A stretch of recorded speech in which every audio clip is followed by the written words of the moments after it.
Hey, this is Danny John-Jules at NorCon 2024. This is a message for all the people on Red Dwarf TV. Definitely not Smegheads.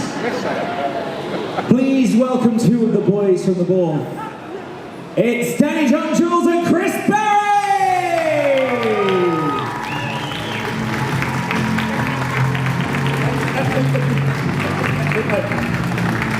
Hey, I got on before my microphone. Boom. Hey, you order comedy, you get Chris Barrie. Well, there's much more room on the sofa now, Bobby Llewellyn. Yeah, it's Bobby's wide hips and yes, his ample 60-something booty has now left the building, and we can relax. We can relax. The old git who comes to work wearing a giant condom on his head. And suddenly we can say what we want about anyone. Exactly. Cowardly though we are. Bobby is a legend. Bobby is a legend. Anyone who can wear what Danny's just described that as a prophylactic novelty condom upon his head. Upon his nut. For what, on an average filming, I mean, we're filming for a half hour, we're filming, what, 4 or 5 days a week these days, aren't we? Yeah. And, you know, and 12, 14 hours a day. 6 of those, 25 of those novelty condom days. I mean, that is serious rubber on one's head. And we've done it for a couple of days filming. Yeah, we did it. And it is not the 3 of us did it for about 3 days and we all went home sick as a dog. We did. Glue. Everything. Claustrophobia. It was just unbelievable. It's not nice, you know. So Bobby, he deserves the break. He deserves the break. I mean, the man spawned a whole generation of engineers by being a robot and then scrap heap challenge. I think everyone instantly wanted to make anything they could. I wonder how many children were at home breaking things apart so they could try and make an at-home trebuchet or random pulley systems. Well, most of them were trying to make a groinal socket. And you know, Bobby knows all about that. He knows all about that stuff. All that, as you say, the robotic show and all that. You know, building the machines out of washing machine motors and all that stuff. But then he discovered electric cars. Fully charged, his show. Very popular. I know. But not in Chris's garage. No. You're a real car man. Real, it smells. I was carbon monoxide, oil, brake dust, you know, all of that stuff that makes you ill. Well, you mentioned brake dust. Look, come on, no, let's not go. Let's not spend this precious 25 minutes talking about. I was told, Chris, that you would be arriving in some British soft top with marching music playing at full volume. Exactly. No, I used to be hacking down the A316 when we were heading to Shepperton, right? And, you know, you'd be there in the old sort of Vitara Jeep, and all of a sudden, Biggles is flying past on the Triumph.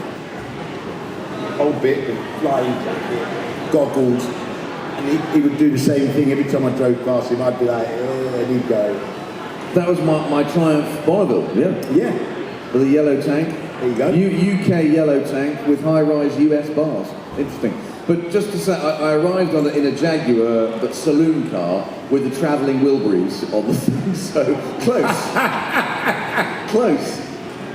The more I've spoken to you guys, the more I've realised just like how much of you are the characters, just they are massive caricatures of you as people.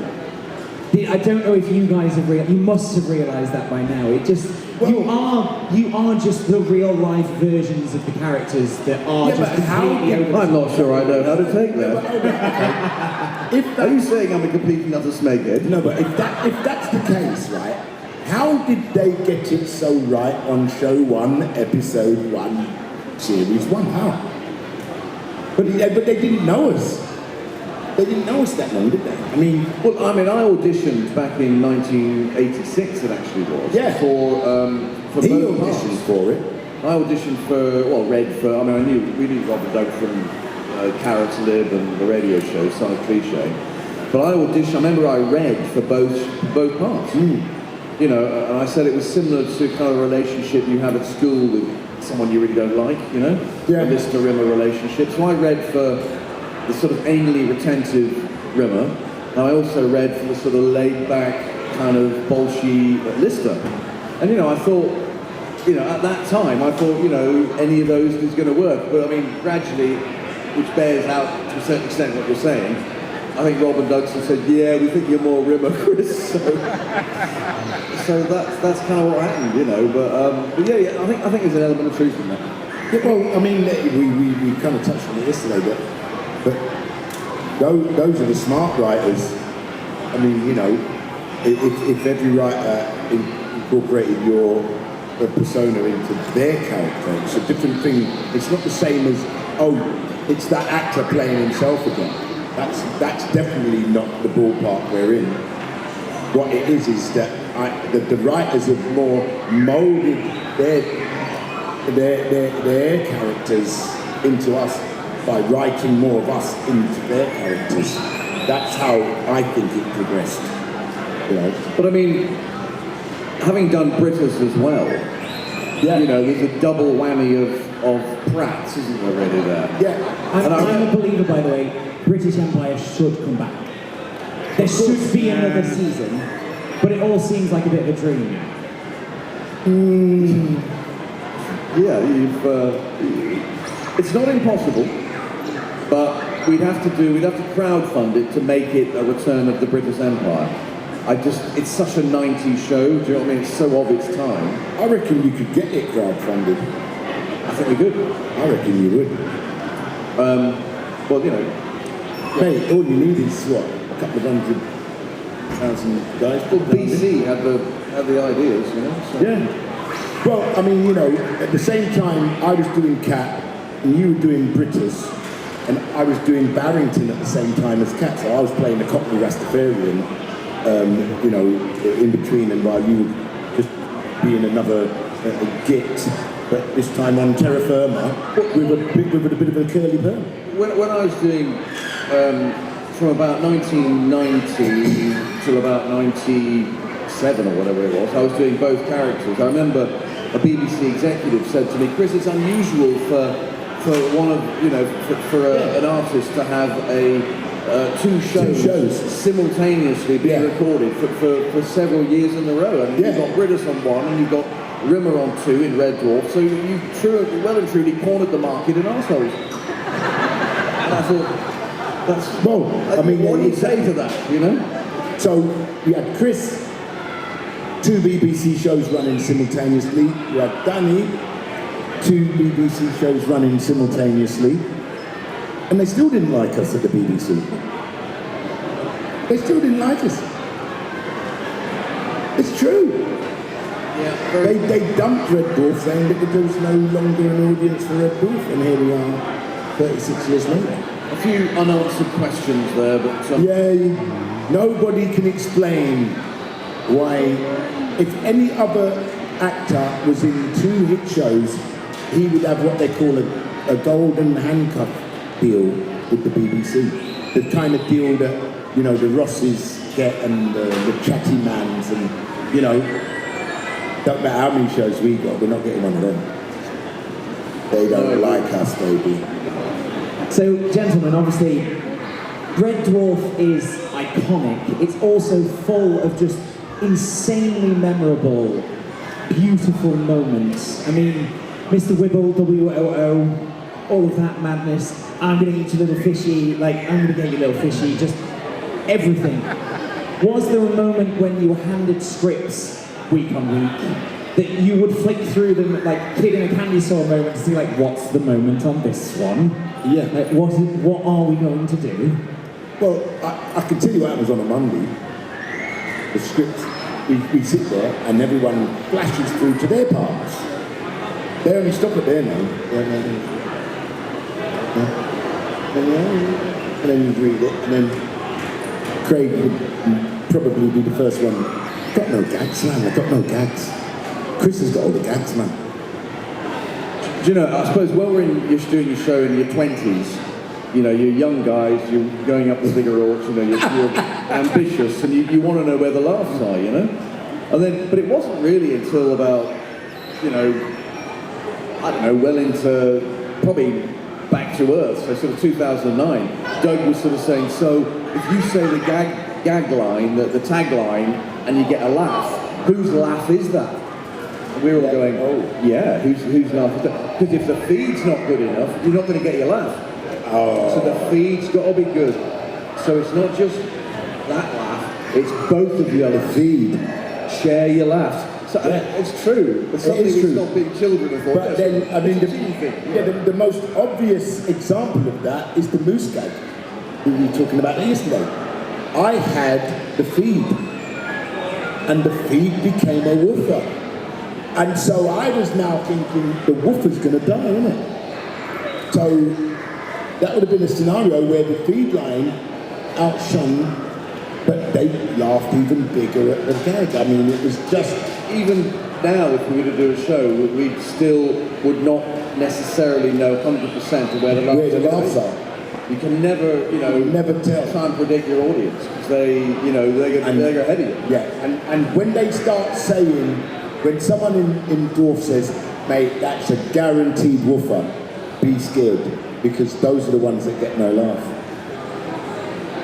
It is, isn't it? I've been on there thinking I've had guaranteed, and it's gone. And it's really depressing. All week, everybody's been saying, you've got the biggest gag, man. Oh, mate, you've got the big one. Whoa. And of course, it gets nothing. Very rarely, though, that happens. Very rarely. You know, Well, like you were saying yesterday, when you first just poke your head out and look side to side, there was no expectation that would be a big There's no barometer to why they laughed when he pokes his head out of the I mean, the pop-up, you know, the unexpected. Yeah. You know, and you do it with it's always the potentially comic moment there anyway, but well, you're doing it brilliant, you know, so. Well, it's like the shorts one, isn't it? The moment you walked in the door, they knew that there was a woof coming, and you had to stand there for 5 minutes while the laugh from the previous gag went down. I mean, I've had a few of those. I had the one in Promised Land where Holly appears. Oh. And of course the audience is so... standing there looking, thinking, what do I do? Because it becomes, you know, you're playing the scenes and it becomes unnaturally long time for my line to, you know, for whoever's line to come. You think they're going to But they're laughing at Norman. Norman's there. Norman, you know, the original Holly, you know, with a big moment. At that point that he's talking about, I was up the stairs getting me next cosy on, and so I'm sitting, and all of a sudden there was this huge rumbling and laughing, and literally the place was shaking, and of course it was Norman's appearance. So, go to the scripts. Obviously, recorded in front of a live studio audience for most of it. Was there a moment when you read through the script and you saw, like the VR episode, for example, where you have to go on set to go be cowboys and all of that? Was that you read through and think, yes, I'm away from the studio for a bit, or was it, oh no, this is going to be extra work? Was it a yay or a nay moment that you'd be working away from the studio to do any scenes? It's great fun. Anything that particular episode, great fun. And you know, going back to briefly on the laughs thing, on the pre-records, that's when you really can come unstuck because you're leaving gaps for a laugh. And as Danny has just said, you don't get a laugh there. But the editing can fix that. So if in doubt, you just play it as if it's a drama, just play it, natural pauses and stuff. Yeah. But no, I mean, it's part of the show, the pre-records, you know? And some stuff, being a science fiction, we can't shoot in front of an audience for too long. So we do, pre-records. Great fun. Lovely. We just enjoy trying to make it funny. That's the joy. For every conversation we have in front of Rob and Doug, we have another 5 conversations amongst ourselves. Maybe you can get that, Chris, and me that. All of that goes on after Doug and Ed have had their input.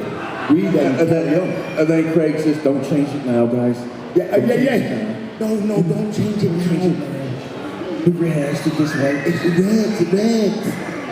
And Robert goes, yes, you're right, sir. You must do that, sir. Well, Robert, anything not to learn another line. I mean, it's another level. So with obviously Red Dwarf being the size that it is, it's, I mean, like you said, we are, what, 37 years on, 38 years on?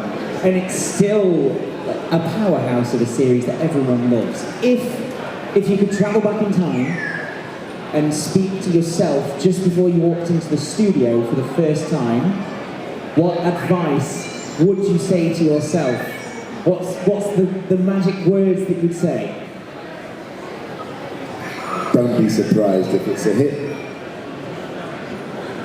Learn your bloody lines properly. Exactly. That is it. Don't be surprised if it's a hit, because We'd never, on that moment you're talking about, we'd never ever thought we would be in a million years doing Comic Cons in 2024. Talking about. Yeah, no. I mean, no. It would never. That conversation just wouldn't have happened. In fact, I could look back and think, even being in a 6-part TV show, really? I mean, it doesn't happen, does it? But if we'd done it these days, I don't think it would have got the chances that it was given back in the 80s and 90s, Yeah. That's the way the TV industry is now. The TV industry now is... Oh, come on, look at my eyes.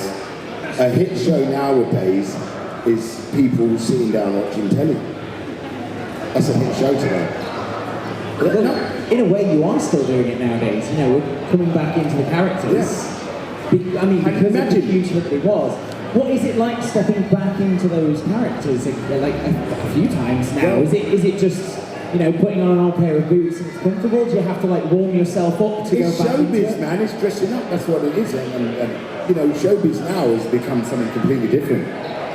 It's not about let's go and do a club on the weekend or anything like that. It's you basically have to if you're not sort of living online with the rest of the new showbiz is online. But yeah, I mean, to come back and play the characters is it's real. It is real sort stuff. of like putting on an old woolly pulley and get the voice, get the dialogue going, and you're back. Well, there ain't no sitcoms for a start. How many sitcoms are there on television? Mrs. Brown's Boys? And I don't even know that. There's no sitcoms. When we were coming up in telly, there was 20 sitcoms that you could choose from. Every one of them had a live audience. Every one of them had writers writing all week. And like I say, nowadays, you don't need none of that. You just put people in a room, show them a TV show, and film them. You don't need no actors, no costume. Talking head shows as well. Talking head shows. That's what's become the norm at the moment. So that's why Red Dwarf is so revered and followed, because there's nothing like it out there today. I mean, Mrs. Brown Boys, I think it's not a sitcom, I think. Right, well, that's far too much of me talking, so it is that time that I pass the questions out to you. If you have any questions for our boys on stage, please raise your hand now and I will come running. Now's your chance. Yes, over there. Can I ask both of you if you've got a favourite line or two that you could repeat? Favourite line? An oft-asked question. I mean, I've got a load of favourite lines, most of which are not in my head at the moment, but quite a few are. I mean, I love things like, would you like a worm do? Or, it's my duty. My duty is a complete and utter bastard. But probably my favourite is quite a weird line. It's when I'm leaving in Hollow Ship, and I say, I've come to know you as people I met. And off I go. There's just so much in, every episode sort of throws up all sorts of stuff. People squirmy, big lab blob, up the ziggurat, what is it, Pip and Dandy? Hi-ho, Pip and Dandy, sir. Oh, well, that's a Crichton line. Hundreds. There's loads, and obviously all the other characters, I I mean, who writes, you're going to go with one of my plays? Are you nuts? I mean, it's just, who writes stuff like that? I mean, Every episode there's you know, more than, you know, 10 brilliant, memorable lines. Oh. Usually for each character, you know? yeah. And then, of course, you've got to play about with the characters. As we had Ace Rimmer, Dwayne Dibley. You've got to play about with how you were playing things. I've done at least 6 versions of Cat. I mean, in the Dimension Jump, when, what was it, Bongo says? Bongo. Ace, I knew you were back in town because rubber shares went up this morning. It's crazy, you know? Bongo though, the name Bongo.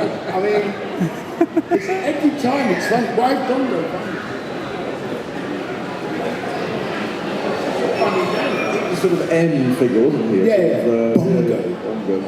Very dodgy geezer. Yeah, so, yeah. I mean, Yeah. But you know, little things please little mind, and that's what we like, those little things that please little minds. Any more questions, please raise your hand now. Although it's got to be said, by the way, the changing around of the characters, I always felt just showed off how fantastic actors you were, not just comedians. How multi-sided they were. Like, just how fantastic you could swap from whatever it was, and it being a completely different thing, I think truly showed off the acting skills. Wow. Just, I'm not being nice for the sake of it. I always remember it myself as I kind of started out in the industry. Well, someone today was bringing up that scene where you were the professor with the glasses, Illy Billy, dodecahedron and all that sort of stuff. Yeah. I mean, I didn't even know that line at the time, but I mean, you did brilliantly on that one. I went home and learnt that line religiously because I just didn't want it to sound like a difficult line that the actor had to learn. And so the only thing was, of course, when I came in and went, now the other guys had to learn it because they had to repeat it. Thanks. Any more questions? Yes, over there.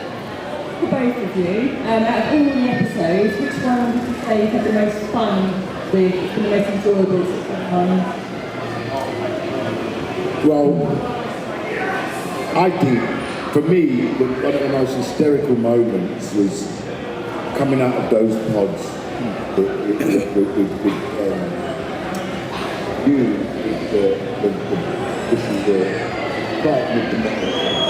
Dwayne Dibley, you know,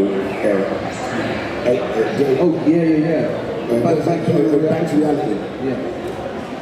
For me, that moment was very difficult for me not to laugh. I mean, I was literally having a hernia. When I came out of that pod and looked down the line, the state this lot, But I mean, we couldn't do this. We were absolutely splitting our sides permanently at Dwayne Dibley, at his teeth. Bollock. It was just a bit of wig. It was just hilarious. But I'm now looking, the camera's on me, I'm looking at these guys. There's 4 of these twats, including, what's his name? The one that we actually in the scene with us. Timothy Spall. I'm looking down the line at them, and they're looking down the line at me. Faces I'm looking down at them. They're looking at me, and their faces had 4 different versions of hernia from stopping laughing, and I'm trying not to laugh. So you had these 5 twats, right, in front of 400 people, trying not to laugh at each other. It was the most painful moment. I think for me, I mean, it's very difficult to pick one that was great fun, but I mean, I think the arrival of Ace in Dimension Jump, when you had the juxtaposition between Snakehead Rimmer and, you know, big boys in boots, you know, Big boys in boots. smoking a dribble, whatever workers. So all that was great fun. But you know, a lot of the, as we said earlier on, the outside broadcast ones, the real beach in that one where, you know, what's it? I mean, that night when we was in the back lot, and you pop up like a D'Artagnan on crack, you know, and the face and with the I was laughing for about 10 minutes with that. But yeah, good. Oh yeah, there's been so much good shows like that. You know, great fun to film. You know. Quarantine wasn't so much fun. I was stuck in a frigging, cupboard, with Mr. Flibble. I don't know about getting cross. He was getting cross with me, and I was getting cross with him. So that was a bit stressful. But that's part of the show. That was sort of slightly darker side. So Yeah. And then you got to relive it again in 2020. well, as you do. Next question, please. Oh, yes. Is there any chance of Craig Charles ever doing Norwich? Say what? Is there any chance of Craig Charles being here? I suppose that's for management to try and sort out. Is there any chance of Craig Charles doing Norwich? Has he done it yet? Has he ever done? Can anyone remember? Has he ever done Norwich? Has he done? Huh? He's done it. Yeah, he's done Norwich. Yeah. Well, we're going to see him on. He's done it once at Big Alley, yeah. So we're going to see him next either Friday Next night week. or Saturday morning, and we're Well, going he's to. doing Edinburgh. It's a long way from Norwich to Edinburgh, but we're going to make a special request that he does He this. comes back and sees you personally. One of the best events of the year, Norcon, for me. What's your name, mate? What's your name? We'll make sure that he comes and visits you personally. Yeah? Are you ready? You got all your questions ready, yeah? You're gonna need them. Be careful what you wish for. You'll end up staying a week. Eat all your food. Put the cigarettes out on your sofa. Get the curry warmed. And make sure the missus ain't down in the living room. So we've only got time for one more question, but before we do that, I have had a special request. Nikki, is there a Nikki in the audience? Nikki. Where's Nikki? Is that you by any chance? I hear it's a special day for you, is it? What day is it? It's her birthday. Oh. Apparently, you are not a smeghead, but you would ask if you wouldn't mind saying happy birthday to her. Who? Where's Nikki? Nikki, she's over there. And she's not a smeghead. She's not a smeghead, apparently. She's dressed like one. Why you? Yeah. She's We met Nikki with a fantastic gun. There it is. You look like one of the guys that are usually have trapped the Red Dwarf cast and are pointing the guns at them. Nikki, all I can say from Ace Rimmer is happy birthday. Stoke me a clipper. I'll be back for Christmas, afternoon tea, Christmas, Easter. supper, breakfast on Boxing Day, and then another light lunch somewhere, then maybe a walk with the dog and everything else beyond. Happy birthday. Happy birthday to you. Happy birthday to you. Happy birthday, dear Nikki. Happy birthday to you.